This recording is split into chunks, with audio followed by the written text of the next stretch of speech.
Altzman. I'm a resident here in Teaneck.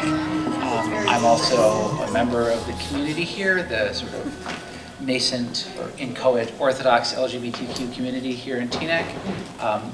And I'm pleased as punch to be able to sit with and have a little Q&A with Sandi Dubowski, who's the director of the film we all just thoroughly enjoyed.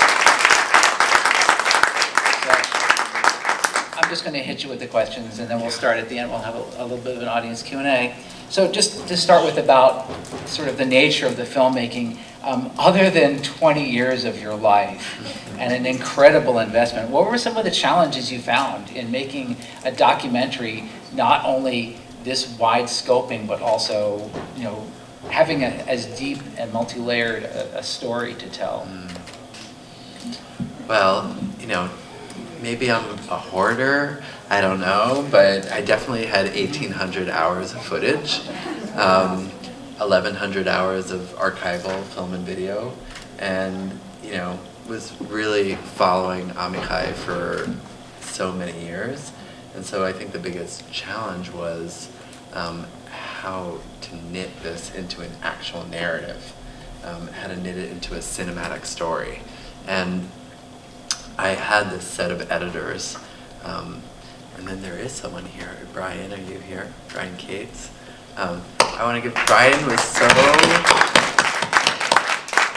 was like a consulting story editor, so critical, watched so many cuts, gave us so many notes. I bow to editors, and Brian's brilliant, and Francisco Bello and Jeremy Stolberg, who were the writer-editors of the film.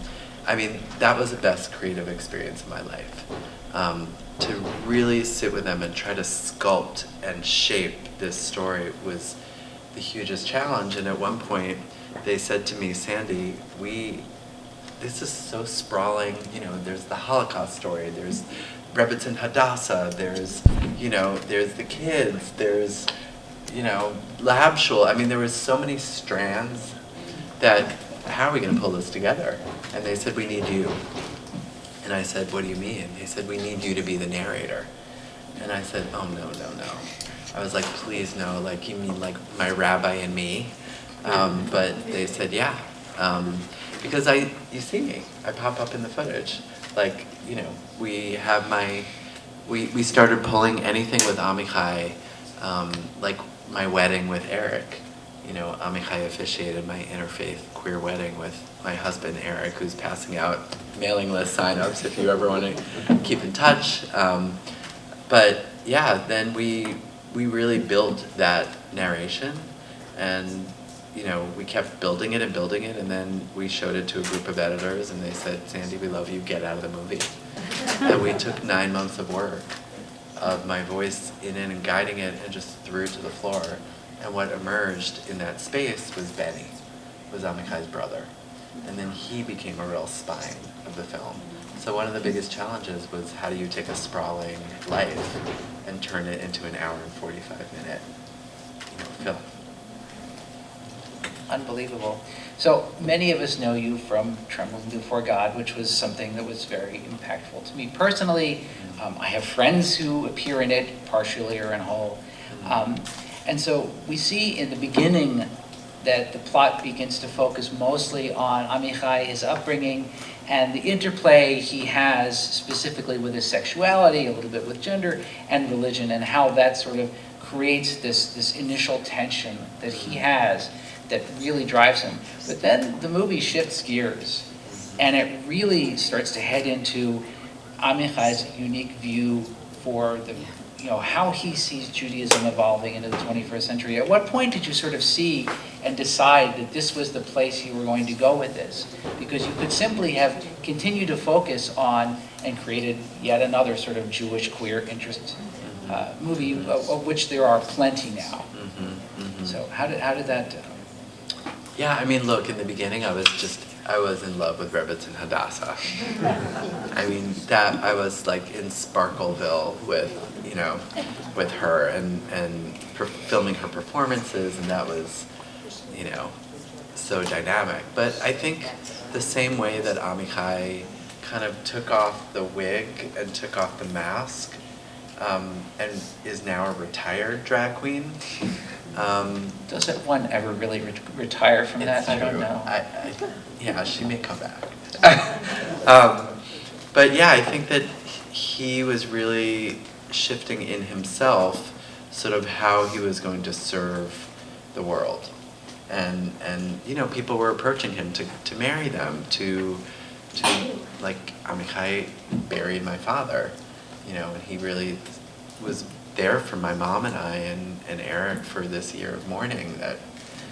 So I think that there was something that shifted in him shifted inside and also outside. Like, how could he best paradigm shift so many of the urgent questions that we as Jews are facing right now in the 21st century on so many fronts, whether that be interfaith marriage, Israel-Palestine, social justice, upending the patriarchy. Like I think that he had a very multifaceted agenda.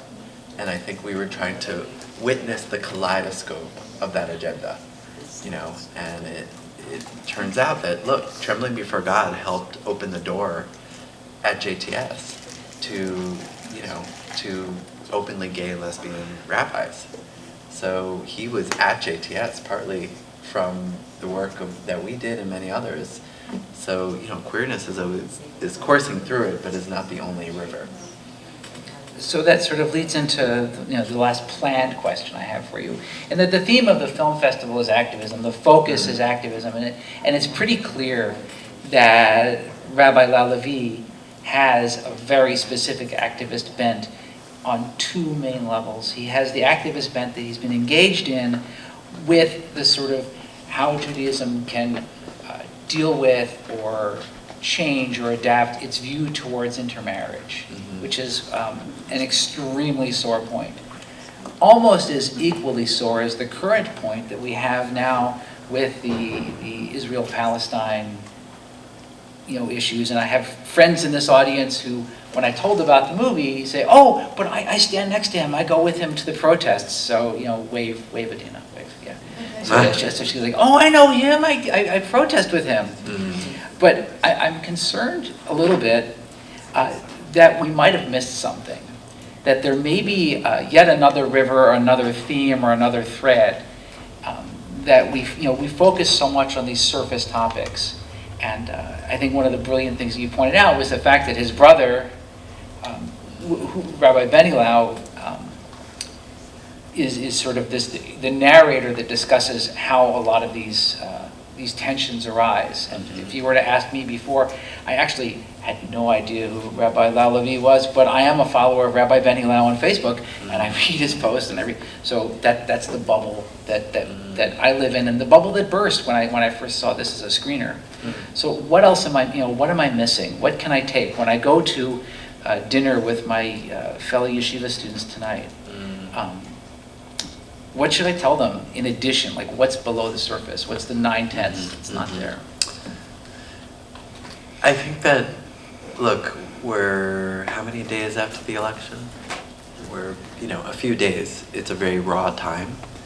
I think it's a time that a lot of us are feeling all kinds of emotions. I don't presume to know how people voted, and, audiences are diverse places where a lot of people live. There is something to me in what happens between Rabbi Benny and Rabbi Amichai. It's very biblical, these two brothers, who don't necessarily agree. They are on different pages, often politically and ideologically, even though Benny is, in some ways, a renegade in the Orthodox world. Quite so. Yeah. And especially from the point of view of Amichai's uncle, and cousin, who are black hat. But I think that there's something in their dialogue that, there's love between them, and there's disagreement, and there's respectful disagreement. And there's something that, for me, in this time that's so toxic and polarized, where people have often lost the ability to speak to each other, and people have let go of friends or family members over these differences, that there are role models in some way about how we can be in disagreement and be in connection and love. and in respect. So that for me is a real lesson of this time. I think that's really important. I think that fundamentally, and I hope what I see is what is actually there, and that there is this, this is an argument for the sake of heaven that will endure, right? We have these two brothers, and unlike Jacob and Esau, right? These two brothers are both contending to be inheritors of the tradition and fighting to get the best out of each other and not fighting to deny one another. And I think this is so very different in a world where you have people that want to bring the best out of each other and other people who just want to deny the humanity of others. And this narrative plays out over and over again. And so we have sort of writ very large, the very Jacob Esau. And then instead what we have is Joseph and his brothers with sort of a reconciliation, still with tension, but a reconciliation and a respect for each one's position in life. So beautiful.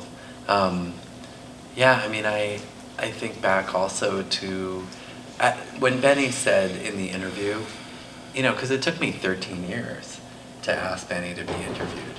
Like, only when he showed up at the ordination, at JTS, did I feel there was an opening. And what an incredible act for him as an Orthodox rabbi to go to a liberal institution and go to the ordination and, look like he's legitimizing liberal Judaism, which, is complicated. So, once he did that, I flew to Jerusalem, and when he said the closet is death in the interview, I just I cried during that interview. I said, I wish every Orthodox rabbi were like you.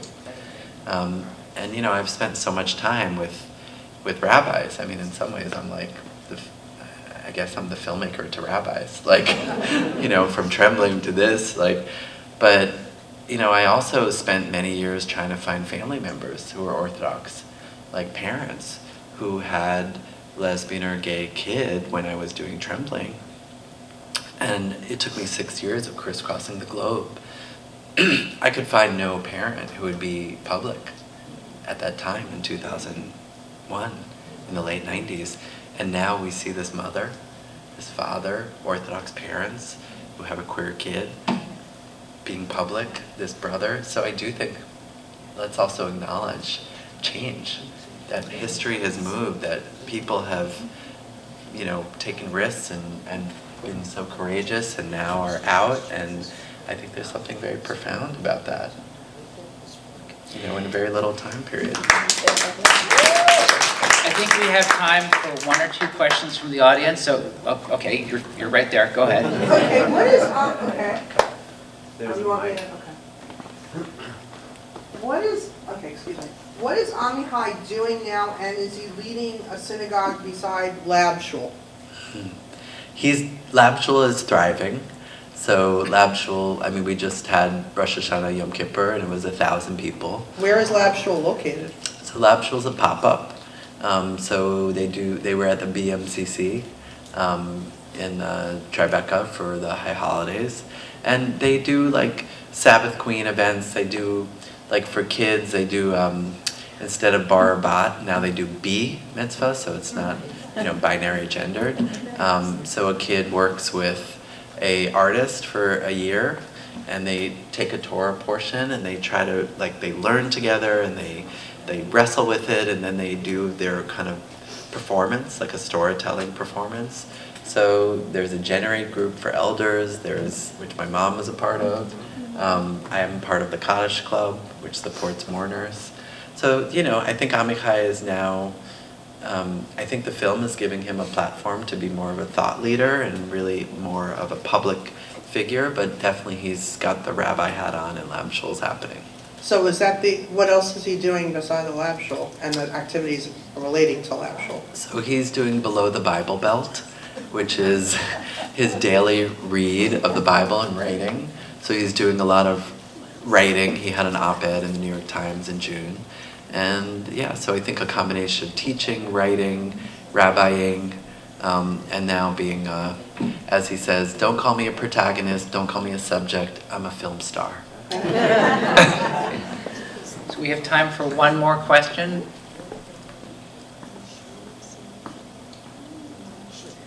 So I have one last question, and that is to say, without tipping your hat too much, you know, what should we be seeing next out of the Jewish queer X world? What's the next thing we should be looking towards? Where you know, put on your prophet's mitre and. It would be great if we had some sort of super shiro movies. I think that would be in documentary form, radical, radically. Yeah, I'm very curious. I feel like there's a really interesting intergenerational divide that's happening right now, and I'm so curious about sort of what it means right now to protest, all this campus protest, and what is this next generation making, like how are they making sense of their Judaism, in a very different landscape and climate, and I think that those, like, I'm noticing when I show the film that, like, it's interesting. It's resonating from people who are pro-Palestine left to center-right pro-Israel.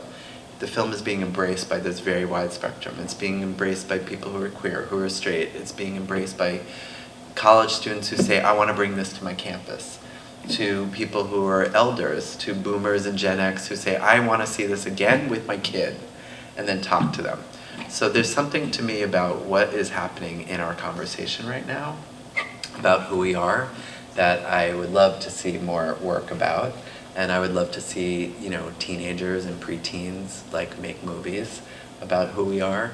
And we're actually raising funds right now to do a whole education and Sabbath Queen education impact campaign to develop a whole program to bring the film to high schools and to college campuses.